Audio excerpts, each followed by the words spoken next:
The Food Africa project is a collaborative initiative between Nigeria's Sahara Group, the United Nations Sustainable Development Goal Fund, and the Kaduna State government, directed at empowering people and alleviating poverty through food security. CNBC Africa's Wole Famirewa spoke to Paloma Doran, director of the United Nations Sustainable Development Goals Fund, to discuss the scope of the initiative. Okay, the Food Africa initiative is an initiative created by Sahara Group and the SGD Fund with other actors. Among them, of course, is the Kaduna State that will be one of the partners with us in the implementation of the program. The idea is really to participate in an initiative that started last year with the SDG Fund in order to improve the situation on food security and nutrition in Africa.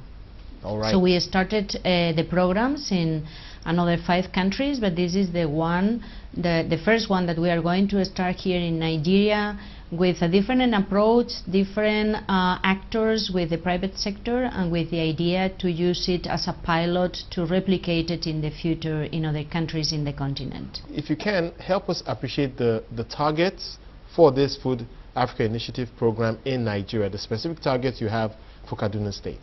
In this particular case, we received a proposal by Sahara Group to work specifically on this area, which is maybe one of the priority areas where in the country there is the largest or at least the highest production in some specific foods, but unfortunately there are not enough tools to use it for for food, for the access to food of the people, but at the same time also for the future and also for exploitation in the best way, in the commercialization, much better than exploitation. So I think that the idea to work there in Kaduna State is just focusing on this. And then at the same time, I don't think that the idea is to work exclusively in one area of the country. So this is like the first step, and I hope that if at the end really we get good results from the program, we will work in different states and after that in different countries in the continent, in the African continent. It's always great to hear about activities that are targeted at alleviating poverty. But help us appreciate the fund itself, the Sustainable Development Growth Fund. Can you just help us appreciate how that has evolved and some of the programs that you've been involved in? Okay, the SDG Fund works usually in double track. One is the implementation of the joint programs, the so-called implementation programs, and the other one is the advocacy and all the research activities. Related to the joint programs, we call like that because we have at least 2 or 3 agencies working with us in the field. So everything that we implement in the field in the countries is because we receive from the people of the UN working in the field, we receive some proposals taking into account the national priorities of every country. So for us it's really important the national ownership of all the programs, in the sense that we don't want to impose to any country what they have to do, but on the contrary, we would like to do whatever the country really and the government in the country thinks that is really needed for the people and for the improvement of the society in each case. Right. So that's the reason, because we usually receive the proposals from the countries, and usually it's a proposal that the government, the local government and the agencies of the UN in the country prepare together with other actors. In this case we are going to have a private sector company with us, but in other cases in Africa we have not only private sector and local government, but also we have civil society and other actors working with us. So they prepare the proposal, and then we have to make a decision about how to implement that, how will be the calendar, how will be the target population, how will be the budget, and so on. Right. So in this particular case, the idea is to work with local farmers in order to train them about how to use in the best way the materials and the seeds that they have in the village, and then at the same time try to facilitate the access to food for everyone, but also at the same time try to teach them how to commercialize and to use the products and the food in order to improve their situation, not only in the mid-term but also in the future, I mean more long-term. Right. I've read that the project strategy is to identify gaps for improvement and or identify gaps for improvement in the conventional food supply chains, and I just want to understand how you improve those supply chains. Just give us a sense of the impact that this project is likely to have.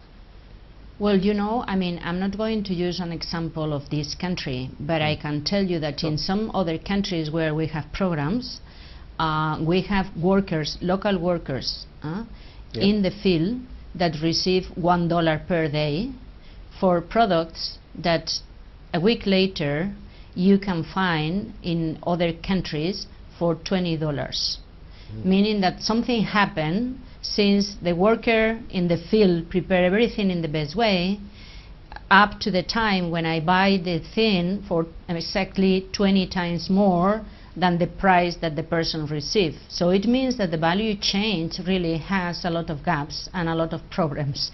So maybe if we teach the people that is working in the field in order to really learn how to commercialize the products in the best way, maybe I will buy by paying $20, but at the same time the person is going to receive maybe 5 or 10. But at least we are trying really to reduce this gap, especially because if the worker is receiving only $1, means that this person doesn't have the access to basic things, not only the food but also the health and education. So the idea is really to improve the situation of those people that are really the local producers. Right, right. And one of the expected outcomes that I've read is that you're looking to have 1,000 food professionals trained through an excellent center, and I imagine I just want to get a sense of the, if you like, the faculty that will train these people. Are you looking to engage local institutions in terms of colleges of education, or how exactly are you hoping to train people here? Well, you know, I hope that when we launch the program, I hope that in a very short time, when we have the launch of the program and we announce officially really that we sign everything, I think that we are going to have really very good advisors from the international setting. But I'm in favor really to have also the advice from the local people. So I don't think really that we are going to do everything from outside, which is not the idea. On the contrary, the idea is to put everything together. So I think that we are going to have very good advisors, I promise, on the side of the training, but at the same time, of course, we are going to have local actors. That for us is really, I mean, the most important thing. All right, we look forward to that. But help us appreciate more the role of the Sahara Group in this, because it's always great to see this collaboration between the public and private sector, and of course in this case the UN. What I've read is that the Sahara Group will be involved in supervising, monitoring and evaluating the projects, these projects, and just help us appreciate what exactly they'll be doing. Well, I think that without Sahara Group it will be impossible that we do this initiative. As I told you, we are working with them since at least a year ago when they started to be members of our advisory group. So as I told you, is the only company in Africa that really passed all the internal process that we have in the UN in order to work here in the continent. Third, they have a lot of experience in the social responsibility side, because this is not the first program that they are going to implement. I think that they started some years ago up to the creation of the foundation that they have now, that if I remember correctly, it was created 3 years ago, but they have a lot of expertise on this. And they are going, of course, to be one of the main actors in the process. So, and the idea is not that every actor, I mean, working everything. The idea is to distribute the roles in the best way in order to get the best expertise from Sahara Group, the best expertise from the UN, the best expertise from the local actors, the best expertise from the local governments that are going to participate.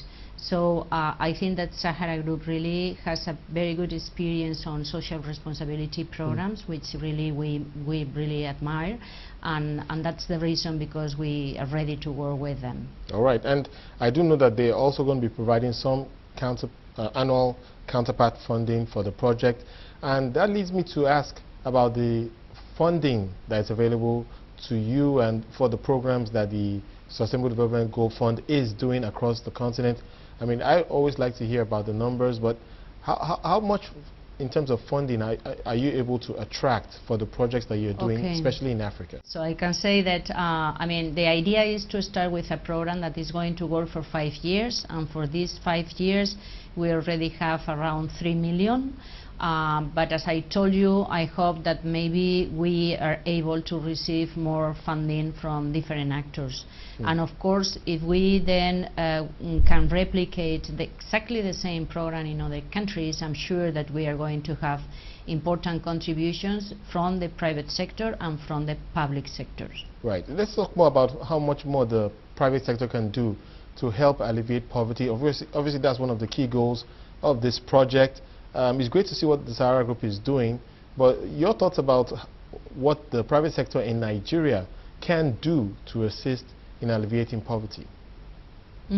Yeah, but I think that, I'm not talking about Sahara Group or any other private company only thinking about a private sector as donors, because I don't think that this is the idea.